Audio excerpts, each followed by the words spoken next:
로마에 있는 종교개혁과 관련된 명소 중에 하나가 이 스칼라 산타 성당입니다. 거룩한 계단 교회라고도 하고요. 이 교회는 계단이 굉장히 유명합니다. 이 계단이 어떤 계단이냐면 예수님께서 십자가 처형 당하시기 전에 그 순환의 밤에 오르내리셨다는 그 빌라도 총독의 집무실의 계단입니다. 예루살렘에 있겠죠. 근데 기독교 공인을 했었던 콘스탄틴 황제 어머니인 헬레나 여사가 예루살렘으로부터 로마까지 이제 옮겨온 겁니다. 그래서 이제 성당 안에 저렇게 설치를 해 놓은 겁니다. 28계단이 있는데 무릎으로 기어 올라가면서 기도문을 외우면 죄 사함을 받는다라는 이게 뭐 전설일까요? 아니면 전해 내려오는 그런 것이 있는 거죠. 그러니까 지금도 이제 사람들이 무릎으로 거기서 기도하는 모습이 있죠. 말틴 루터도 1510년 가을에 27살 때 독일에서 이제 로마로 순례 여행을 간 겁니다. 그래서 이제 이 유명하다 그래서 이곳에 가서 이제 무릎으로 이제 기도문을 외우면서 기어 올라가고 있었던 거죠. 근데 한참 이제 기어 올라가면서 머릿속에 이 종교 개혁의 핵심이 로마서 1장 17절이 기억이 난 거예요. 복음에는 하나님의 의가 나타나서 믿음으로 믿음에 이르게 되나니 기록된 바 오직 의인은 무엇으로 말미암아 살리라? 믿음으로 말미암아 살리라 라고 쓰여 있는 로마서 1장 17절을 깨달은 거예요. 그래서 내가 이 무릎으로 기어 올라가며 기도하며 기도문을 외우면서 죄사함을 받는 게 아니구나 하면서 벌떡 일어나서 이 계단을 뛰어 내려왔다라고 합니다. 그러니까 이신칭의 교리, 이 구원은 그 어떤 행위로가 아니라 오직 믿음으로 얻는다라는 겁니다. 그런데 이제 오늘 말씀을 보면 믿음이 아니라 행동으로 구원을 받는다라고 말하는 것처럼 들리는 구절이 있습니다. 14절 여러분 보시면 우리가 형제를 사랑함으로 사망에서 옮겨 생명으로 들어간 줄 알거니와 라고 얘기를 해요. 사망에서 옮겨 생명으로 들어간 것을 안다. 그러면 이 자리에 그럼 무엇이 사망으로 옮겨서 생명으로 사망에서 옮겨서 생명으로 들어갔느냐 구원을 얻었냐 무엇 때문에? 그러면 믿음입니다. 믿음으로 오직 믿음으로 구원을 받는 거예요. 그래서 이 형제를 사랑함이라는 이 자리에 믿음이 들어가야 되는 게 맞는 거죠. 믿음으로 사망에서 생명으로 옮겼다 이렇게 얘기를 해야 되는데 그렇지 않고 형제를 사랑함으로이라고 이야기를 하고 있다라는 겁니다. 그러면 번역이 잘못됐냐? 아니에요. 아주 정확하게 번역하고 있습니다. 헬라 원어에도 마찬가지고 영어 성경에도 마찬가지고 거기는 헬라 원어에는 because란 말까지 들어가요. 사랑하기 때문에 because we love our brothers. 근데 그 자리에 믿기 때문에가 들어가야 되는데 왜 사랑하기 때문이라는 말이 들어갔을까라는 거죠. 그러면 사도 요한은 행위 구원을 말하는 것인가? 또 그렇지는 않습니다. 사도 요한이 조작했었던 요한일서 말고도 요한복음 그 유명한 3장 16절 하나님이 같이 한번 읽어보겠습니다. 하나님이 세상을 이처럼 사랑하사 독생자를 주셨으니 이는 그를 믿는 자마다 멸망치 않고 영생을 얻게 하려 하심이라. 이는 그를 믿는 자마다 멸망치 않고 영생을 얻게 하려 하심이라. 분명하게 믿음으로 구원을 얻는다라고 사도 요한도 그 진리를 고백하고 있다라는 겁니다. 자, 그러면 14절 말씀은요. 어떤 의미냐면 우리가 구원 얻을 줄을 형제 사랑하는 것을 보면 알 수 있다 그 얘기입니다.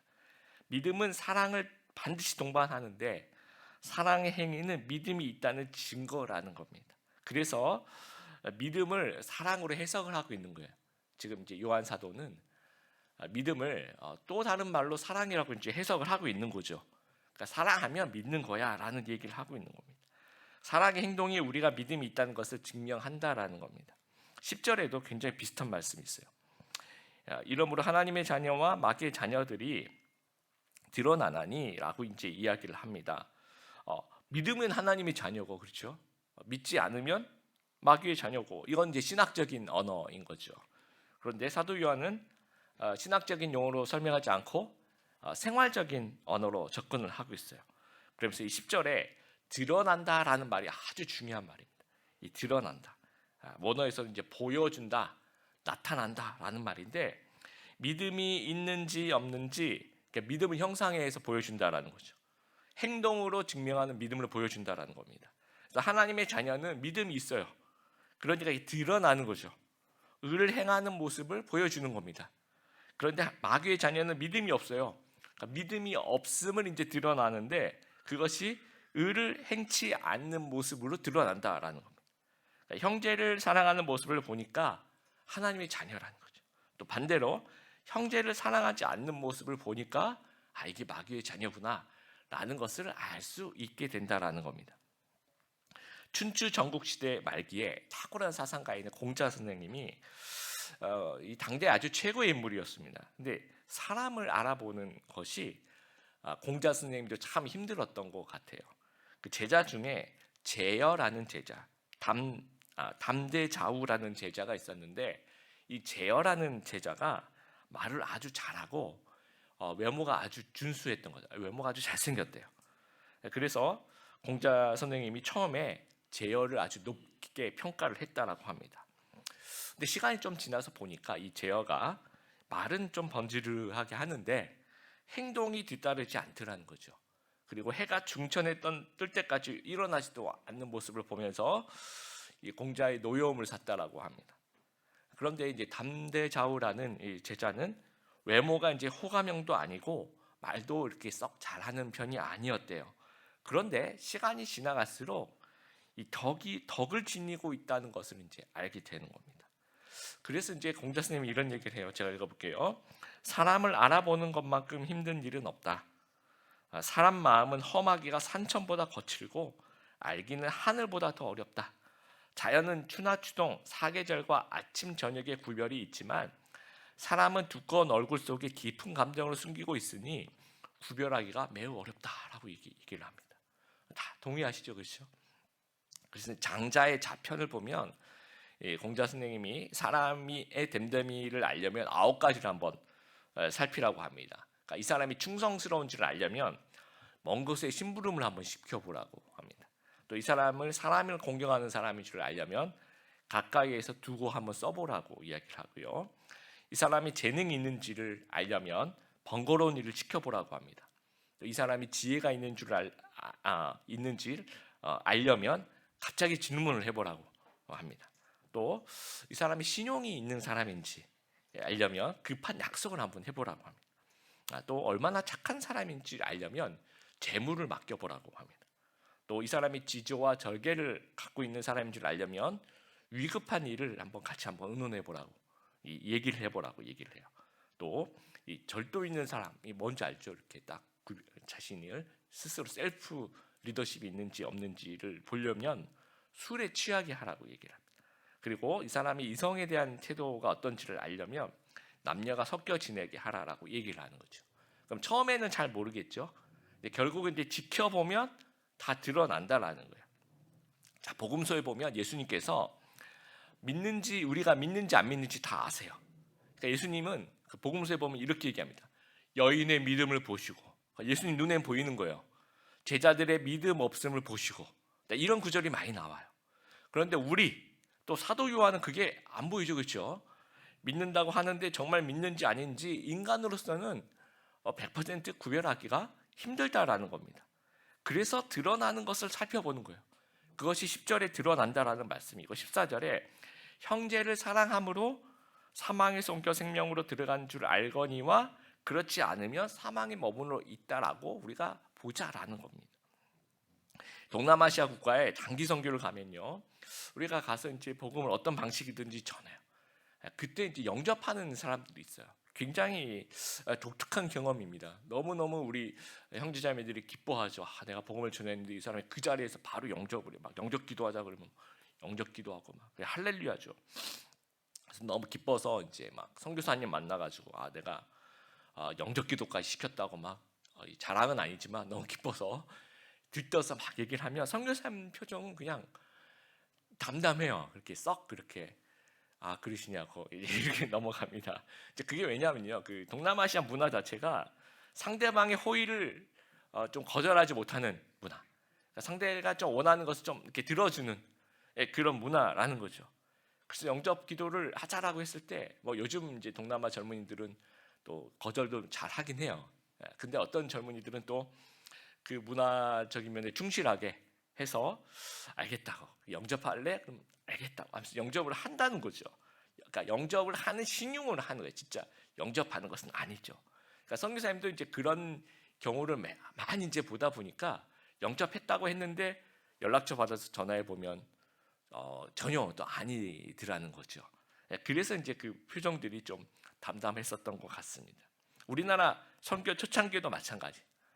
서양 선교사님들이 와서 복음을 전했는데 또 뭐 영접할래 그럼 영접하겠다 그리고 이제 교회 올래 교회 오겠다 그리고 이 부분에 대해서 시간이 지내 보니까 또 이제 영접하겠다 그러면서 전혀 교인이 아닌 모습, 교회도 안 오고 뭐 똑같이 이제 생활하고 이런 모습을 굉장히 많이 이제 경험을 하게 되는 거죠. 그러면서 이제 서양 선교사님들이 고민을 하게 되었습니다. 그래서 이 한국 사람들 같은 경우에는 서양엔 없지만 좀 시간을 두고 지켜보는 규정을 만들자.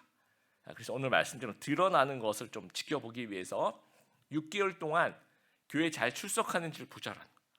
그래서 교회 잘 출석하면 그 다음에 이제 이런 사람을 학습 교인이라고 얘기를 하자. 그런 거예요. 그리고 난 다음에 학습 교인이 되면 또 다른 6개월을 교회에서 잘 출석한지 신앙생활 잘한지를 보자는 거죠. 그래서 보면 이 사람을 세례를 주어서 세례 교인이라고 하자라는 거예요. 그래서 세계 어느 나라 가도 이런 규정은 없습니다. 우리나라만 있는 것 같아요. 지금 예수님도 마찬가지. 또 신약 성경에 보면 예수님 믿자마자 바로 침례를 베풀어요. 그런데 우리나라는 이제 6개월 정도 보고 공부시켜서 학습 교인, 그 다음에 다시 6개월을 공부시켜서 또 지켜보면서 세례 교인 이런 것들이 이런 교회법이 생겨나게 됐다라는 거예요. 믿음을 잘 드러내는 모습이 이제 사랑인데 14절에 미움은 가짜 믿음을 증명하고 사랑은 진짜 믿음을 증명한다라는 거예요. 12절에 이제 가인 모델을 설명하고 있습니다. 가인같이 하지 말라라고 이야기를 해요. 사랑이 없는 악인의 전형적인 예를 이야기를 하는 겁니다. 그리고 여러분 15절에 그 형제를 미워하는 자마다 살인하는 자니 살인하는 자마다 영생이 그 속에 거하지 아니하는 것을 너희가 아는 바라라고 얘기해요. 미움은 결국 살인까지 간다라는 거죠. 그리고 이제 이 미워하고 살인하고 이런 어떤 늘 이제 그러한 태도를 가진 사람에게 영생이 없는 가짜 믿음을 증명하는 것이다라고 얘기를 합니다. 여러분 요한일서 4장 16절에 보면 하나님은 사랑이시다라고 얘기를 해요. 그러니까 미움이라는 것은 가장 하나님답지 않은 모습이라는 거예요. 가장 믿음과 멀리 있는 모습이라는 거예요. 여러분 이스라엘과 팔레스타인 하마스의 전쟁이 요즘 한참입니다. 이 두 나라의 관계를 잘 보여주는 사진이 제가 볼 때는 지금 이 사진인 것 같아요. 꼬마가 이제 이스라엘 탱크를 향해서 이 팔레스타인 꼬마가 돌멩이를 들고 던지는 그런 모습입니다. 근데 이 두 나라의 관계는 아주 오래 전부터 이제 좀 살펴봐야 돼요. 1차 세계 대전 때 영국 중심의 그 연합군과 독일군이 이제 주로 이제 싸움을 하게 되죠. 근데 영국군이 이제 독일군을 좀 무찌르고 싶은데 그러려면 이제 아랍인들의 도움도 필요하고 또 유대인들의 도움이 또 필요했다는 거죠. 그래서 1915년에 맥마흔 조약이라고 아랍인들에게 가서 너희들 우리를 좀 도와주면 독일군 좀 무찔러 주면 내가 이 팔레스타인 땅 너희 아랍인들에게 줄게 이렇게 팔레스타인 너희 애들한테 줄게라고 약속을 하게 됩니다. 그리고 1917년 2년 뒤죠. 벨푸어 조약이라고 이번에는 영국이 이제 유대인한테 가가지고 야 우리 자금이 너무 필요해 너희가 전쟁 자금을 좀 돈이 많잖아요 유대인들이 돈을 좀 줘 그러면 이 땅을 이 땅 이 이스라엘 땅 옛날에 너희 땅이지 그거 너희들한테 줄게 하면서 이게 이제 똑같은 사람한테 똑같은 땅을 그러니까 두 집단에게 약속을 한 거예요. 이게 이제 어떻게 보면 사기를 친 거죠, 그렇죠? 그럼 둘 다 이제 자기 땅이라고 생각을 하는 겁니다. 그래서 이제 자꾸 이제 분쟁이 일어나니까 유엔이 이제 중재를 하면서 영토의 그 60%를 이스라엘에게 너희가 60%를 너희가 차지하고 나머지 40%는 너희 팔레스타인이 차지해라고 이게 유엔에서 정해준 거예요. 근데 이게 참 재미있는 게 웃기는 게 뭐냐면 팔레스타인 같은 경우에는 이게 원래 100% 이거 우리 땅이었는데 갑자기 40%로 줄어든 셈이 되는 거죠. 그러니까 이제 여기에 순복할 수가 없는 거예요. 거기다가 이제 1948년에 이스라엘이 이제 건국을 하고 1차, 2차, 3차, 4차 중동 전쟁을 거치면서 점점 원래 이제 이스라엘 땅이 60%로 했는데 이걸 점점 늘려가는 겁니다. 그리고 이제 팔레스타인 40%를 이제 점점 한 20%로 줄였다가 점점 더 줄이는 거예요. 지금은 이제 가자 지구, 뭐 서한 지구 이쪽으로 이제 다 이렇게 몰아내는 거죠. 이제 그런 과정에서 이 당하는 쪽은 그냥 당하진 않겠죠. 저항을 하는 거죠. 그래서 이제 인티파타라고 하는데 저항 운동을 계속하게 됩니다. 그럼 저항을 하면 이쪽도 아주 그냥 이 폭력으로 이게 유혈로 진압을 하게 되는 거예요. 그러면 또 우리 부모님, 우리 자녀들, 뭐 우리 주변에 있는 사람들 죽죠. 근데 그러면 이제 그것을 가지고 다시 이제 폭탄 테러를 한다든지 다시 저항을 하죠. 그럼 이쪽도 이제 죽는 거예요. 이쪽도 부모님 돌아가시고 자녀들 죽고 그러면 이제 아주 무차별 또 폭격을 가하는 거죠. 그럼 이쪽도 이제 죽죠. 우리 사랑하는 가족들이 죽죠. 그러면 이제 다시 또 폭탄을 두르는 거죠. 그래서 어떻게든 또 이쪽에 해를 가하고 이런 저항들이 서로가 서로에게 이제 무차별 무한 반복을 하게 되는 겁니다. 그래서 우리가 이 뉴스에 보면 요즘에 어린이와 여성 노약자들에 대해서 납치하고 뭐 살해하고 뭐 무차별 폭격하는 거 우리가 보면 이건 말도 안 되는 이상한 일인데도 불구하고 우리가 볼 때 이들은 전혀 그런 걸 개의치 않는 오랫동안 이 서로에 의해서 가족들이 죽어가는 것을 지켜보면서 이 마음속에 이 태생적인 그 미움이 있는 거예요. 태생적인 미움. 날 때부터 이게 이 가슴에 이제 있는 미움들이 있는 거예요. 그래서 이스라엘 탱크가 이렇게 이쪽 지역으로 들어가면 아주 자연스러운 장면입니다. 아이들이 다 나와서 지금 아이 한 명만 이렇게 저희 서 있는데 다른 사진에 보면 그 동네 아이들이 다 나와서 이렇게 일단 돌을 들어요. 돌을 이 탱크 장식에 돌을 던지는 거죠. 그래서 이게 굉장히 자연스러운 모습입니다. 이 돌 던지는 어린이들이 나중에 크면 자연스럽게 이제 하마스 같은 그런 무장 단체에 몸을 던지게 되는 겁니다. 그래서 이 15절에 있는 말씀이 맞는 것 같아요. 그 형제를 미워하는 자마다 살인하는 자니 살인하는 자마다 영생이 그 속에 거하지 않은 줄을 너희가 아느니라.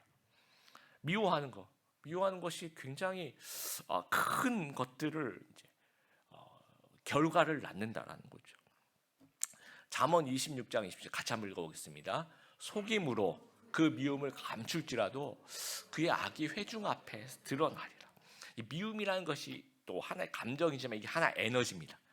이 에너지가 우리로 하여금 움직이게 하는 그런 감정이 되는 거예요. 그래서 반드시 눈에 보이게 표현이 되는 겁니다.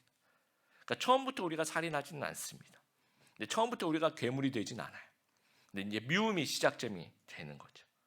그래서 미움이 우리 안에 이제 이렇게 액티베이트 되면 우리가 보는 그 관점이 이제 다 교란이 되는 겁니다. 그래서 다 나쁘게 보이기 시작하는 거예요. 다 나쁘게 보이니까 마음속에 분노가 막 일어나는 거예요. 마음속에 욕이 막 일어나고 막 짜증이 나고 막. 그러면서 점점 변해가는 거예요.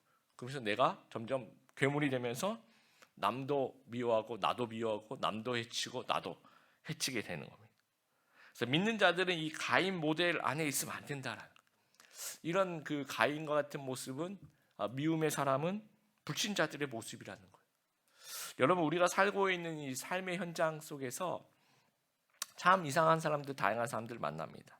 또 우리가 서로 다른 사람들이 모이는 곳, 우리 교회 공동체도 마찬가지입니다. 근데 이게 다르다는 것을 우리가 좀 틀린 것이 아니다는 거예요. 다르다는 것은 이해가 안 될 수 있고 불편할 수 있으나 틀린 것은 아니다라는 거죠. 그래서 미움의 사람이 되지 않기 위해서 일단 사랑의 사람이 되기 이전에 먼저 좀 거쳐가야 될 부분이 내 안에 믿음을 좀 점검하며 믿음의 사람이 되지 않도록 좀 하는 그런 부분을 좀 먼저 우리가 증명해야 된다라는 거죠. 그리고 이제 우리 안에 사랑이 있을 때 진짜 믿음을 증명한다라는 거예요. 11절 말씀도 우리는 서로 사랑할지니 이는 너희가 처음부터 들은 소식이라. 또 18절에도 그런 말씀하시죠. 자녀들아 우리가 말과 혀로만 살아가지 말고 행함과 진실함으로 하자. 이 우리 말은 행함과 진실함으로 하자라고 되어 있는데 원어에는 행함으로 하자. 진실 안에서 이렇게 그러니까 행함이 굉장히 강조가 되고 있습니다. 그러면서 바람직하지 않은 예가 17절에 나와요. 누가 이 세상의 재물을 가지고 형제의 궁핍함을 보고도 도와줄 마음을 닫으면 하나님의 사랑이 어찌 그 속에 거하겠느냐 하면서 말만 하는 행동하지 않는 믿음은 가짜다라는 얘기를 하고 있고요. 또 바람직한 예는 16절에 예수님의 모델입니다. 그가 우리를 위하여 목숨을 버리셨으니 우리가 이로써 사랑을 알고 우리도 형제들을 위하여 목숨을 버리는 것이 마땅하니라. 예수님의 모델, 십자가에서 자기의 목숨을 버리신 말로만 하는 사랑이 아니라 실천하는 사랑을 보이신 그 예수님의 모습을 보여주고 있는 거예요. 야고보서 2장 15절에 17절 말씀도 굉장히 비슷한 얘기를 하고 있습니다. 다 같이 한번 읽어볼게요. 시작. 그리스도 안에서 한 형제 자매된 사람이 옷이나 먹을 것이 없을 때 하나님께서 은혜를 베푸시기를 몸을 따뜻하게 하고 먹을 것을 좀 많이 드십시오 하고 말하고 그 사람에게 필요한 것을 주지 않는다면 그런 말을 아무 도움이 되지 않을 것입니다. 믿음도 마찬가지입니다. 행동이 따르지 않는 믿음은 죽은 믿음이라는 거예요. 그러니까 사랑의 실천이 진짜 믿음이라는 거죠. 이제 제가 26살 때 이제 미국으로 이제 유학을 가서 시카고에 이제 가서 도움을 청할 일이 있었어요. 한인 교회를 출석을 했어요. 그래서 이제 미국에 가자마자 이제 차량을 제가 좀 구입을 해야 되는데 어떻게 해야 될지 전혀 뭐 수속을 어떻게 해야 되는지 또 어떤 차를 사야 되는지 전혀 뭐 그 전에 한국에 있을 때도 전혀 그런 경험이 없어서 차량 구입에 도움을 좀 얻고 싶어서 가서 이제 예배 마치고 이렇게 앉아서 집사님들이 이제 교제를 같이 이제 과일 드시면서 얘기를 하면서 이제 저한테 이제 좋은 얘기를 해주시는데 조언을 해주시는데 저는 이제 차를 사야 돼요. 지금 되게 급해요. 근데 이제 뭐라고 얘기하시냐면 이렇게 얘기하시는 거. 우리 형제님 미국은 차가 없으면 많이 불편해요. 예, 거기까지 이제 그분은 거기까지. 또 저 옆에 계신 분은 형제님 조금 오래 계실 거면 중고차라고 새 차를 사는 게 오히려 낫습니다. 고장도 잘 안 나고 그리고 이제 뭐 중고차 이렇게 고장 나면 중간에 되게 골치 아파요. 거기까지 딱 거기까지. 그리고 또 한마디씩 하는 거예요. 성녀님 우리 일본 차가 되게 가성비가 좋아요. 고장도 잘 안 나고요. 그 다음에 이제 연비도 되게 좋고 막 그리고 이제 조금 비싼 게 문제지만 또 일본 차가 참 좋아요. 그리고 또 옆에 계신 분은 8기통이나 6기통 이게 기름을 많이 먹는데 4기통 뭐 괜찮은 것 같아요. 미국에서는 산이 많이 없기 때문에 평지가 많기 때문에 4기통 가지고 충분합니다. 하면서 한마디씩 다 하는데 저는 그런 것을 기대한 건 아니었거든요. 누군가 팔을 붙여서 저를 좀 도와주기를 이렇게 바라고 있었는데 아무도 이제 그런 얘기를 안 하고 진짜 저기 있는 말씀처럼 좀 그러시더라고요. 그래서 이제 실망해서 앉아 있는 어느 집사님 한 분이 형제님 제가 우리 집에 아주 오래된 중고차가 있는데 이걸 폐기할까 그리고 고민을 하고 있었는데 잘 됐다. 이게 처음에 와서 적응할 때까지만 좀 타봐라. 그래서 내가 굉장히 이거는 진짜 막 싸게 들 테니까 200불만 주십시오. 그래서 20만 원이죠. 제주도 왕복 비행기 값을 아끼면 여러분이 차를 한 대 사실 수가 있습니다. 그래서 물론 이제 나중에 수리비가 20만 원보다 훨씬 더 많이 들어갔습니다. 하지만 저는 이분 딱 기억이 나요. 다른 분은 그 옆에서 얘기하는 분은 뭐 하여튼 전혀 기억이 안 나고요. 이분의 어떤 뭐 어느 정도의 그 외형과 그 말씀하시던 목소리와 이런 거 다 기억이 나요. 그 정도로 그러니까 저를 진짜 도와주셨던 이 집사님, 딱 한 분. 이게 진짜 사랑이었던 것 같습니다. 데살로니가전서 1장 3절에 보면 믿음의 역사와 그렇죠, 사랑의 수고와 소망의 인내라고 얘기를 하는데 사랑의 수고라고 얘기해요. 사랑은 수고하는 거다라고 얘기해요. 근데 우리가 사랑을 표현해 사랑은 멋지다, 사랑은 우아하다 이렇게 얘기할 것 같은데 그렇지 않고 사랑의 수고라고 이렇게 표현하고 있습니다. 사랑은 언제나 수고를 동반한다라는 거예요. 한국 컴패션 대표 서정희 목사님이 간증을 들어봤는데 책도 읽었고요. 이분이 이제 병원에서 이제 연락이 왔대요. 이제 환자가 있는데 골수 이식을 할 수 있겠느냐? 왜냐하면 이분이 이제 혈액을 등록을 해서 골수 이식을 혹시 원하시는 분이 있으면 매치가 되면 제가 하겠습니다라고 이제 신청을 하셨대요. 그랬더니 이제 병원에서 연락이 온 거죠. 백혈병을 앓고 있는 여자 아이가 있는데 목사님하고 매치가 된대요. 여러분 참 신기한 게요. 정말 부모도 매치가 안 되는 경우도 많아요. 또 형제들도 매치가 안 되는 경우가 참 많이 있어요. 그 골수 이식을 할 때. 그런데 전혀 생판 모르는 남, 또 외국에 거주하시는 외국인인데 이게 매치가 되는 경우도 있어요. 정말 인류가 한 아담과 하와 밑에서 나온, 또 노아 밑에서 나온 한 인류라는 것을 좀 그게 증명하는 것은 아닌가라는 생각을 또 해봅니다. 그래서 이제 골수 이식을 이제 병원에 가서 하는데 요즘에는 이제 의학이 많이 발달해서 굉장히 좋아졌습니다. 그래서 가만히 누워 있으면 이제 이쪽에서 혈액을 뽑아서 어떤 큰 기기가 있어요. 그 기계로 이제 혈액이 그 기계로 가서 다시 그러니까 조혈모 세포라는 골수라고 얘기하는 조혈모 세포만 뽑고 나머지 것들은 그대로 다시 내 혈액으로 넣어줍니다. 그래서 이것을 이제 8시간 동안 가만히 이렇게 누워 있으면 한 요만큼 분량의 그 조혈모 세포가 모여지면 수습을 하는 거죠. 그래서 그거를 제공하시는 분 입장에서는 그러니까 누워 계시기만 가만히 이렇게 누워 계시기만 하면 되니까 좋아졌는데 그 전에 아주 옛날에는 전신 마취를 하고요. 이 척추에 구멍을 뚫어서 이 주사기 이따만한 걸 가지고 골수를 뽑아내는 그런 수술을 했다는 거죠. 근데 그러다 보니까 사람이 하는 거니까 이게 물론 잘 이게 정확하게 하지만 간혹 가다가 이제 의료 사고가 있었던 거죠. 근데 이 목사님이 골수 이식을 할 때 이제 뭔가 사고가 있었던 거예요. 그래서 이분이 이제 물론 이제 뽑긴 뽑았는데 그 과정에서 너무 힘들어서 생명이 거의 위독할 정도로 그래서 아이는 회복됐지만 이분은 죽다 살아난 거예요. 그래서 이제 거의 회복이 되어서 살고 계셨는데 5개월 뒤에 다시 병원에서 연락이 왔어요. 그 아이가 백혈병이 다시 재발했대요. 근데 맞는 분은 목사님밖에 없다는 거죠. 다시 골수 이식을 좀 해주면 어떻겠느냐라고 물어보면서 그러나 지금 만약에 골수 이식을 해줬다고 해도 이 아이는 회복할 확률이 굉장히 적습니다라고 얘기를 해요. 근데 목사님은 결정하시면 병원에 연락을 주십시오라고 이제 전화를 끊은 거예요.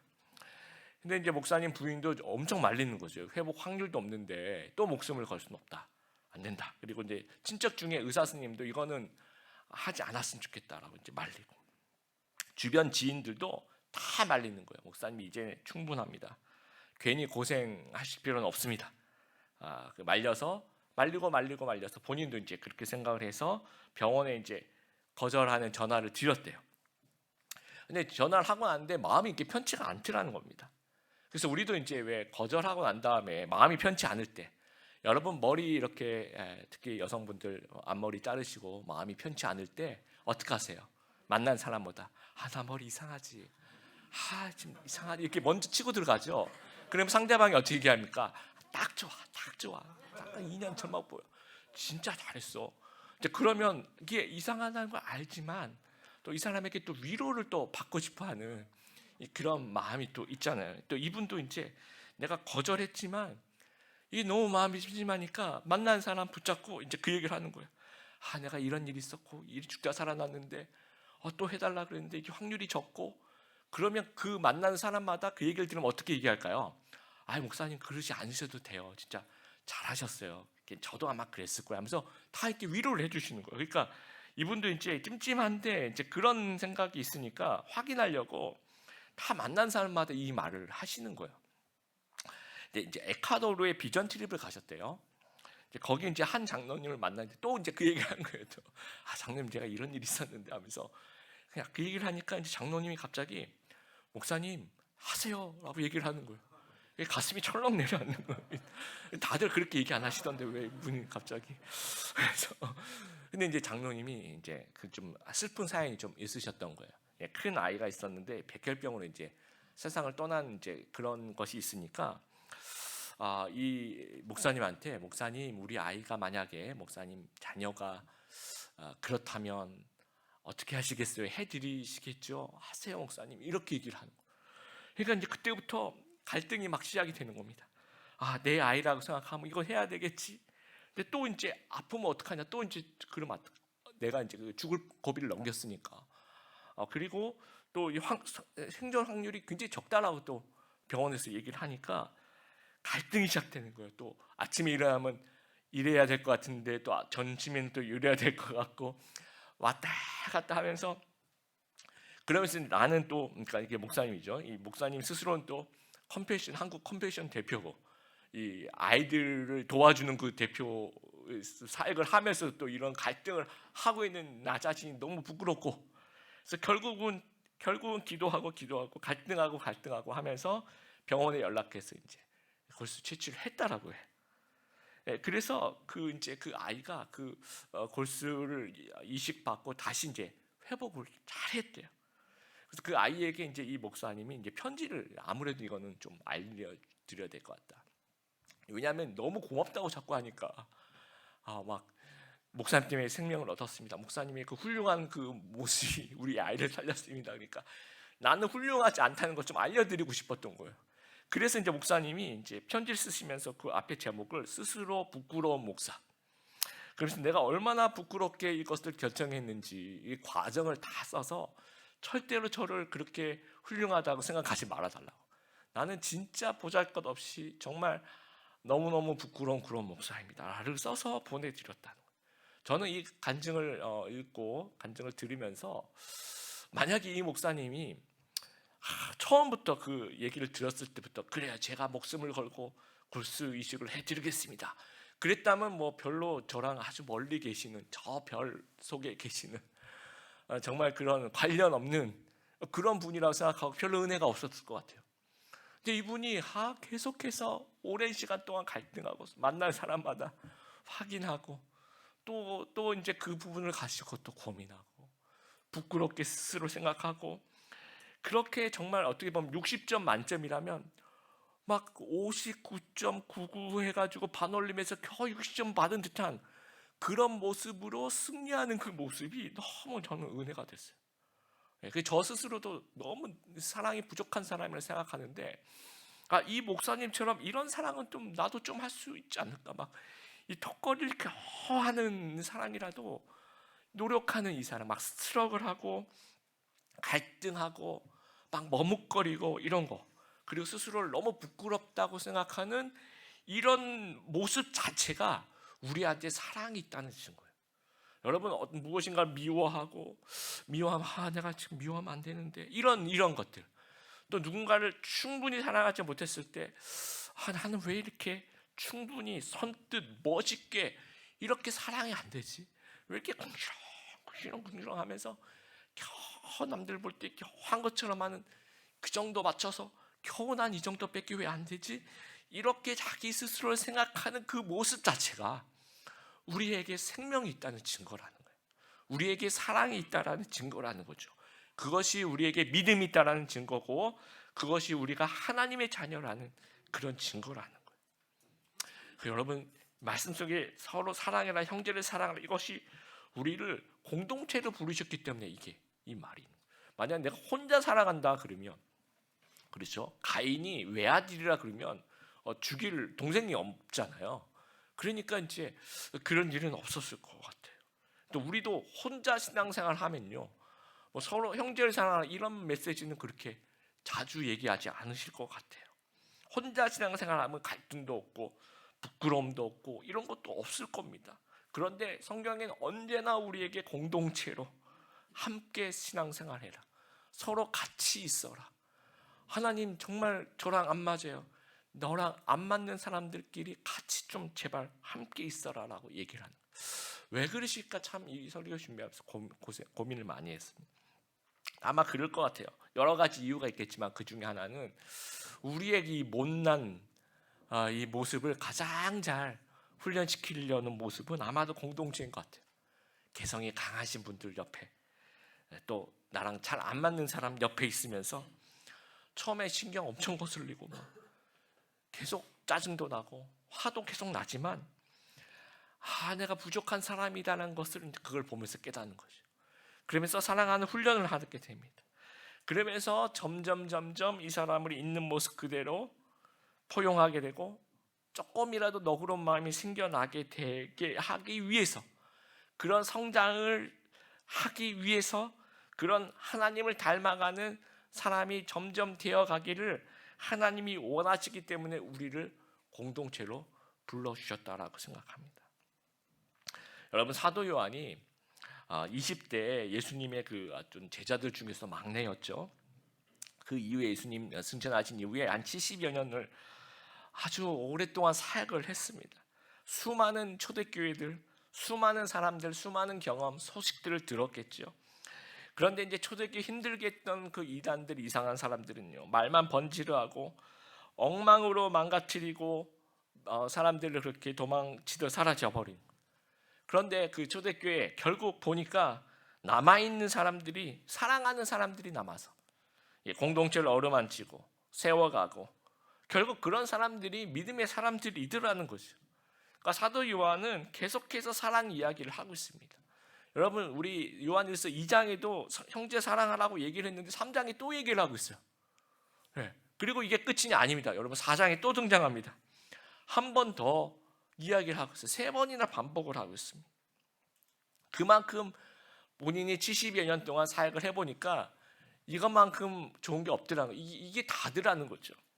제가 노예 같은 데 가면 이제 정말 노예에서만 6개월에 한 번씩 하니까, 그때 6개월에 한 번씩 뵙는 목사님들이나 장로님들 중에 아시는 분이 혹시 있으면 인사를 드리면 꼭 이렇게 물어봐요. 교회 평안하세요? 물어봐요. 다 이렇게는 안 물어봐요. 교회가 많이 부흥하셨습니까? 교회 재정이 넉넉하세요? 뭐 교회가 많이 유명해지셨나요? TV 좀 나오셨나요? 그런 거 안 물어봅니다. 꼭 뭐라고 물어보시냐면 교회 평안하세요? 라고 물어보세요. 그럼 예, 평안합니다. 아무 일 없습니다. 그러면 그게 다예요. 교회가 평안한 게 제일 좋은 거예요. 그렇게 얘기하세요. 예, 교회가 평안한 게 최고다. 그것이 모든 것을 좀 말해주고 있는 것 같아요. 서로 사랑하고 서로 평안하고 그 안에서 사역이 또 활발하게 진행이 되겠죠.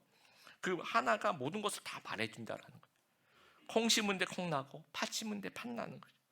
믿음을 심은 데 이제 사랑이 나는 겁니다. 그래서 우리가 믿음으로 하나님 나라 가요. 믿음으로 천국을 가는데 그 믿음이 혹시 실기시험인 것 같다라는 느낌도 많이 들어요. 이게 외워서 쓰는 이 필기시험이 아니라 내 삶으로 보여줘서 증명하는 테스트, 믿음의 테스트, 실기시험이 아닐까 또 생각이 됩니다. 다음 주부터 우리가 3주 동안 새생명 축제를 합니다. 우리 제자반 필독서 중에 사랑하면 전도합니다라는 책이 있어요. 원서는 제목이 좀 달라요. Just walk across the room.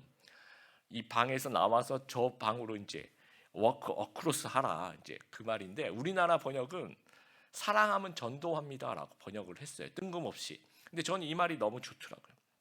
제가 대학교 1학년 때 이 선교단체 철야 예배를 갔어요. 금요일마다 하는 철야 예배. 거기 가면 이제 다른 캠퍼스 사람들하고 좀 교제를 할 수가 있는데, 그때 이제 다른 캠퍼스의 그 선배가 자기가 어떻게 예수님 믿었는지 얘기를 해주시더라고요. 그래서 이제 자기가 이제 모태 신앙이었는데 대학 때 비로소 이제 예수님을 만난 얘기를 막 해주시는 거예요. 그러면서 자기가 예수님을 영접한 다음에 가장 먼저 한 일이 뭐냐 하면서 얘기를 해주는데, 여러분 예수님 영접하고 가장 먼저 뭐 어떤 일을 할까요? 사람 만나는 사람마다 너무 기쁘다, 예수님에 대해서 얘기를 하고, 부모님한테 가서 부모님 저 예수님 만났어요. 또 막 자기 친한 친구들한테 난 드디어 예수님 만났어요. 뭐 이렇게 간증을 할 것 같은데 그렇게 얘기를 안 하더라고요. 그래서 이 선배가 예수님을 영접한 후에 가장 먼저 한 일은 부모님과 지인들에게 가서 따져 물었대요. 부모님한테 가서 그 예수님 잘 믿으신 부모님, 아니 어떻게 이렇게 좋은 예수님을 이때까지 나에게 소개시켜 주지도 않고 혼자 천국에 가려고, 혼자 생명을 얻으려고 왜 나한테 이런 걸 날 사랑한다고 얘기하면서 이제까지 왜 예수님에 대해서 말씀 안 해주냐고 따졌대요. 그리고 자기 지인들한테 가서 따졌대요. 왜 이제까지 예수님에 대해서 나한테 이렇게 얘기하지 않았냐, 사랑한다면서 왜 나한테 이런 얘기를 안 했냐. 그 얘기를 들으면서 굉장히 충격적이었습니다. 여러분, 혹시나 우리도 이런 원망을 들어서야 되겠는가 하는 생각이 들어요. 여러분, 부모 대신자가 혹시나 만약에 나중에 예수님 믿게 되면 너 때문에 예수님 믿었어 이런 얘기를 해야 되는데, 너는 나랑 그렇게 오래 있었으면서 나한테 어떻게 이렇게 한마디도 안 할 수 있니? 이런 원망을 들어서는 안 된다라는 거죠. 그래서 여러분, 믿음은 사랑으로 표현됩니다. 우리 교회 안에서 요한 사도 말씀하신 것처럼 이 믿음의 공동체를, 서로 형제자매들을 사랑하는 이 사랑이 우리 안에 있어야 되겠고, 또 교회 밖에서 이 태신자를 교회로 초청하면서 사랑을 표현할 수 있는 귀한 저희들이 되었으면 좋겠습니다. 그래서 우리가 하나님 기뻐하시는 그런 사랑의 사람들 모두 다 되시는 우리 귀한 드림의 교회 성도들 되시길 주님의 이름으로 축복합니다.